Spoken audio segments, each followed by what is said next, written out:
खबरों में बने रहने के लिए बेल आइकन दबाएं और फर्स्ट इंडिया न्यूज को सब्सक्राइब कीजिए। करते हैं जयपुर में 2 युवतियों पर एसिड अटैक। शिवदासपुरा थाना इलाके के वाटिका में घटना हुई। नीले रंग की शर्ट पहने बाइक सवार युवक ने युवतियों पर एसिड फेंका। पहले सांवरिया रोड पर कोचिंग जा रही युवती पर एसिड फेंका और उसके बाद करीब 2 किलोमीटर दूर लाइब्रेरी जा रही युवती पर एसिड फेंका, जिसके बाद ये सीसीटीवी भी सामने आया, जिसमें नजर आया कि किस तरह से ये युवक जो है वो पहले एक युवती पर एसिड फेंकता है और उसके बाद ये बाइक से निकलता है और 2 किलोमीटर दूर लाइब्रेरी जा रही युवती पर भी एसिड फेंकता है। दोनों युवतियों पर पीछे से एसिड अटैक किया गया। घटना के बाद दोनों युवतियों को झुलसी हुई हालत में अस्पताल में भर्ती करवाया गया। घटना के बाद बाइक पर जाते आरोपी युवक का चेहरा सीसीटीवी फुटेज में नजर आया। जो ये सीसीटीवी फुटेज आपको दिखा रहे हैं, शिवदासपुरा थाना पुलिस अब आरोपी की तलाश कर रही है।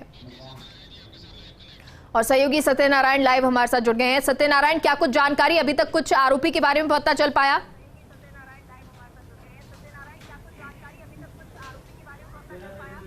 मैं देखिए, सनसनीखेज वारदात है। 2 बच्चियां हैं, दोनों युवतियों के ऊपर आज एसिड डाला गया है। दोनों घटनाएं अलग अलग है। पहली घटना वाटिका के शमशान घाट के सामने होती है और दूसरी घटना ये जो घटना स्थल जहां पर एफएसएल टीम आई हुई है यहां पर हुई है और एफएसएल टीम अभी भी खंगाल तथ्य हैं, जो साक्ष्य है वो एकत्रित कर रहे हैं। ये जो युवती है ये अपने लाइब्रेरी से अपने घर की तरफ जा रही थी और जैसे ही घर की तरफ जाती है एक पास में से एक बाइक सवार युवक आता है और पहले वो बाइक सवार रुकता है। रुकने के बाद में उसके कंधे पर वो एसिड की बोतल उड़ेल देता है। सबसे बड़ी बात है कि इस घटना के अंदर उसका कंधा पूरी तरह झुलस जाता है। उसके बाद में जब आसपास लोग हैं उसके चिल्लाने की आवाज़ सुनकर यहाँ पहुँचते हैं, पुलिस को सूचना देते हैं। लेकिन इस घटना के पहले ही जो आरोपी है वो दूसरी घटना को अंजाम दे चुका होता है। फिलहाल एफएसएल कुछ अधिकारी उनसे बात करेंगे। सर, क्या कुछ घटनाक्रम आपके सामने नजर में आया? यहाँ से 3 लड़कियाँ कोचिंग अपने ये लाइब्रेरी से पढ़ के आ रही थी। इतने में उनके सामने से एक व्यक्ति आता है मोटरसाइकिल पे और वो कुछ केमिकल इनके कंधे पे डाल के चला जाता है, भाग जाता है एकदम से। और उसके बाद उस लड़की के एकदम से कुछ लगता है जैसे कुछ डाला है इसके उस पर और एकदम से वो जलन सी इरिटेशन लगने लग जाता है। प्राथमिक जांच में क्या समझ में आया? कोई एसिड है या फिर ये केमिकल है? ये कोई केमिकल है जो अपने लैब में जांच के बाद ही कंफर्म हो पाएगा कि ये एग्जैक्टली क्या केमिकल है। लेकिन उससे झुलसा है कंधा उसका? नहीं, झुलसा नहीं है, इतना ज़्यादा कुछ नहीं हुआ है, लेकिन कोई केमिकल है जिससे मतलब डाला है उसके ऊपर। तो मेगा केमिकल है, ज्वलनशील पदार्थ में कह सकते हैं। उसकी जांच एफएसएल में होगी, लेकिन घटना काफ़ी संवेदनशील है और इस घटना के बाद में पूरे जयपुर शहर में कड़ी नाकाबंदी भी करवाई गई। जो बाइक सवार है उसका सीसीटीवी कैमरा फुटेज जरूर सामने आया है। उस फुटेज के आधार पर तमाम जो टोल नाके हैं वहाँ पर फुटेज जुटाया गया है, जिससे कि अगर वो आरोपी जयपुर से बाहर जाने का प्रयास करे तो उसको गिरफ्तार कर लिया जाए। हालांकि जहाँ तक दोनों युवतियों की बात आती है तो युवती का मकान पास में ही है, लेकिन उसने कैमरे के सामने आने से साफ इनकार किया। उसने ये भी कहा है कि मेरा किसी कोई से रंजिश नहीं है। जो युवती है वो स्टडी कर रही है और कोचिंग क्लासेस में जाकर अपनी पढ़ाई के लिए गई थी और वहां से वापस घर आते समय उसके साथ ये हादसा हुआ है। मेगा सत्यनारायण, क्या ये दोनों युवतियां जिन पे ये अटैक हुआ है, क्या ये दोनों युवतियां एक ही कोचिंग सेंटर में पढ़ती थी? कोई कनेक्शन इन दोनों के बीच में? और जो युवक जिसकी तस्वीर सामने आई है, क्या वो उस कोचिंग सेंटर पर भिजवाई गई है? क्या किसी से पूछताछ हुई है?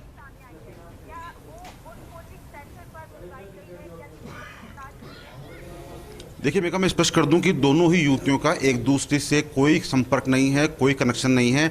2 किलोमीटर इस घटना स्थल से 2 किलोमीटर दूर जो घटना होती है, पहली घटना वहाँ होती है जहाँ पर एक बाजार जा रही एक युवती पर वो एसिड डाला जाता है और उसके बाद यहाँ पर 2 किलोमीटर दूर आकर आरोपी इस युवती पर एसिड डालता है। यानी कि किसी सिरफिरे युवक की ये करतूत है और उस घटना के बाद में दोनों युवतियों ने एक दूसरे को पहचानने से भी इनकार कर दिया। यानी कि दोनों युवतियों का कोई कनेक्शन नहीं है। फिलहाल जो डीसीपी साउथ हैं योगेश गोयल वही मौके पर पहुंच चुके हैं। तमाम जो आलाधिकारी वो पहुंच चुके हैं। कमिश्नरेट स्पेशल टीम को भी इसमें लगाया गया। माना जा रहा है कि जल्दी आरोपी को ट्रेस कर लिया जाएगा। लेकिन बात आती है कि जब युवतियां उस युवक को जानती नहीं है, ऐसे में युवक ने 2 जगह वारदात करी है, दोनों जगह केमिकल डाल के मौके से फरार हुआ है। सर, शुरुआत में क्या सामने आया कि युवक जानते थे आपस के अंदर? नहीं, आपस में कोई जानते नहीं थे अभी तक तो यही सामने आया, और ना ये दोनों लड़कियां आपस में कोई रिलेशन है या कोई जानकारी है। तो दूसरा घटनास्थल है यहाँ से कितना दूर है सर? यहाँ से करीबन 1-1.5 किलोमीटर है यहाँ से। आपकी काफ़ी लंबी सर्विस हो गई, काफ़ी अनुभव है आपको इन चीज़ों का। क्या लगता है सर, कोई जानबूझ के करा है या फिर कोई सिरफिरा युवक हो सकता है इसमें? अब इसमें अभी कुछ भी कहना जल्दबाजी होगा कि वो कौन है, क्या है, क्यों किया गया है उसने। नहीं, आपके अनुभव के आधार पर कोई सिरफिरा हो सकता है कि कोई ऐसी कार्रवाई करता है तो देखिए, जो ज्वलनशील पदार्थ है हालांकि उसकी जांच की जा रही है। बताया जा रहा है कि वो एसिड नहीं है, लेकिन एसिड का रूप है जिसने उस कंधे को झुलसा है, जिसके ऊपर वो एसिड डाला गया है। फिलहाल पुलिस की जो एफएसएल टीम है वो यहाँ पर आ चुकी है, साथ साथ पुलिस के अधिकारी मौके पर पहुंच चुके हैं और कोशिश की जा रही है आरोपी को ट्रेस आउट करने की, जिससे उसको गिरफ्तार किया जा सके। मेगा सत्यनारायण, जो 2 किलोमीटर का एरिया बताया जा रहा है जहां पर पहली घटना को वारदात दिया गया, अंजाम दिया गया और उसके बाद दूसरी जो घटना थी उसको अंजाम दिया गया, उस 2 किलोमीटर के दायरे में कोई प्रत्यक्षदर्शी जिसने देखा हो कि वो बीच में कहीं रुका हो, या फिर उसका जो बाइक नंबर है उसके आधार पर अभी कोई जांच की जा रही है?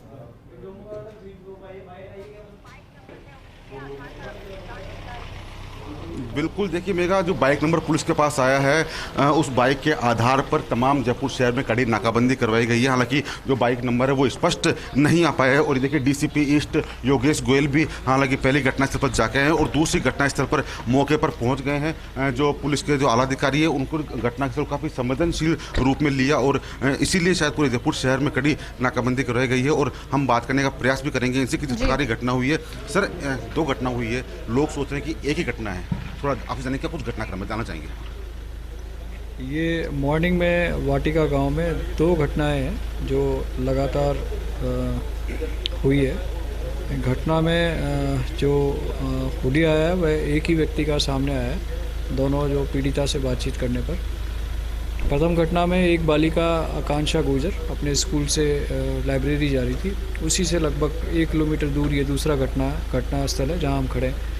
यहाँ पर 3 बच्चियाँ हैं, वो भी स्कूल से लाइब्रेरी जा रही थी। दोनों ही घटनाक्रम में पीछे से कोई अज्ञात मोटरसाइकिल पर सवार व्यक्ति आया और केमिकल जैसा कोई डाइल्यूटेड सा पदार्थ बच्चियों पर फेंका है पीछे से, जिससे दोनों घटनाओं में बच्चियों के पीठ के ऊपर और लेफ़्ट शोल्डर के ऊपर कुछ छींटे केमिकल जैसे पदार्थ के लगे हैं। बच्चियों को कोई इंजरी, ऐसी कोई डीप इंजरी नहीं है, सुपरफिशियल इंजरी जैसे होता है। मोबाइल एफएसएल मौके पे है। मोबाइल एफएसएल ने यह तो पुष्टि की है कि यह तेजाब या एसिड नहीं है, यह डाइल्यूटेड केमिकल है। अब केमिकल किस तरह का है उसकी ये सुबह हमें रिपोर्ट देंगे। मौके पे हमारी टीम्स हैं, कैमरे को खंगाल रही है और आसपास के जो लोगों का रिकॉर्ड है उस बेस पे हम संदिग्ध लोगों की पहचान कर रहे हैं, मुलजिमों की पहचान कर रहे हैं। सर, एसिड नहीं है लेकिन अपन इसको ज्वलनशील पदार्थ कह सकते हैं? यह सुबह पता लग पाएगा एग्जैक्टली ये किस तरह का केमिकल है, डाइल्यूटेड है और किस तरह का केमिकल है, ये मोबाइल एफएसएल सुबह ही बता पाएगा। सर, काफ़ी लंबी आपको अनुभव है पुलिसिंग का, और क्या लगता है दोनों घटनाएं अलग अलग हुई है, 2 किलोमीटर दूरी यहाँ पर हुई है, 2 किलोमीटर पहले दूसरी घटना हुई है, तो क्या लगता है कोई सिरफिरे का काम है या फिर कुछ जानकारी निकलती है? घटना देखने से ऐसा लगता है कि कोई सरफराई है, उसमें तो कोई संदेह नहीं है कि कोई जो अभियुक्त जिसने ये घटना की है कि वो सरफरा ना हो, बट उसका मंतव्य क्या रहा है वो तो पकड़ में आने पे बात नहीं पता लग पाएगा। तो बाइक नंबर आया वो सब सामने?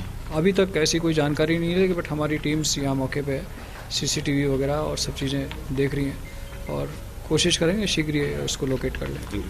तो mega DCP south Yogesh Goyal sir थे जिन्होंने स्पष्ट किया कि दोनों घटनाएं अलग अलग। और देखिए, अब जो मुआयना किया जा रहा है, खंगाला जा रहा है, तमाम जो साक्ष्य हैं वो लिए जा रहे हैं, जिससे कि आरोपी को ट्रेस आउट किया जा सके और उसको जल्द से जल्द गिरफ्तार किया जा सके। हालांकि इस घटना ने पूरे जयपुर शहर के अंदर जो लोगों को सोचने में मजबूर कर दिया है कि काफ़ी दिनों बाद इस प्रकार की घटना हुई है। हालांकि एसिड अपने पास रखना काफ़ी बड़ा गुनाह है, उसके ऊपर रोक भी है, लेकिन अब जो ये बताया जा रहा है कि ये एसिड नहीं बल्कि डाइल्यूट है एसिड का, यानी कि कोई ज्वलनशील पदार्थ ही है। ऐसे में उस जो पदार्थ है उसके सैंपल लेके उसको एफएसएल भेजा गया है और एफएसएल भेजने के बाद में अब जो दोनों बच्चे हैं उनके बयान लिए जाएंगे, उसके बाद में अग्रिम कार्रवाई की जाएगी। मेगा सत्यनारायण, क्योंकि यहाँ पर पुलिस पहुंची हुई है, अफसर पहुंचे हुए हैं, लगातार जांच की जा रही है, बताया जा रहा है कि किस तरह से ये पूरा घटनाक्रम रहा, कहां से वो आया, किस तरह से वो आरोपी आया और उसने जो एसिड नुमा चीज़ है जो बताई जा रही है ज्वलनशील पदार्थ जो है वो डाला। अब क्या ये सवाल भी यहाँ पर उठ रहे हैं कि ये जो व्यक्ति आया था क्या उसकी लड़की से कोई बात हुई या पीछे से आया और उसने ये पदार्थ डाल दिया? इसके बारे में कोई बच्ची ने, लड़की ने कुछ इस बारे में बताया है?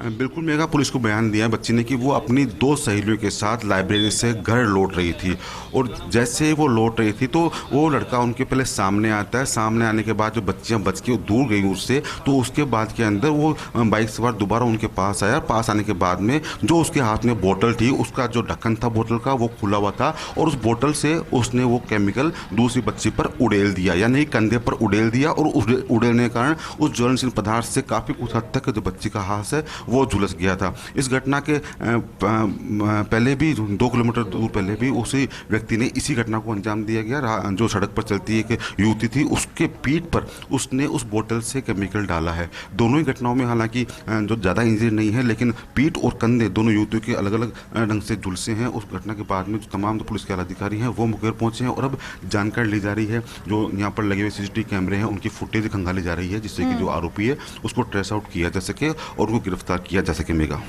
चलिए, बहुत बहुत शुक्रिया सत्यनारायण पूरी जानकारी के लिए।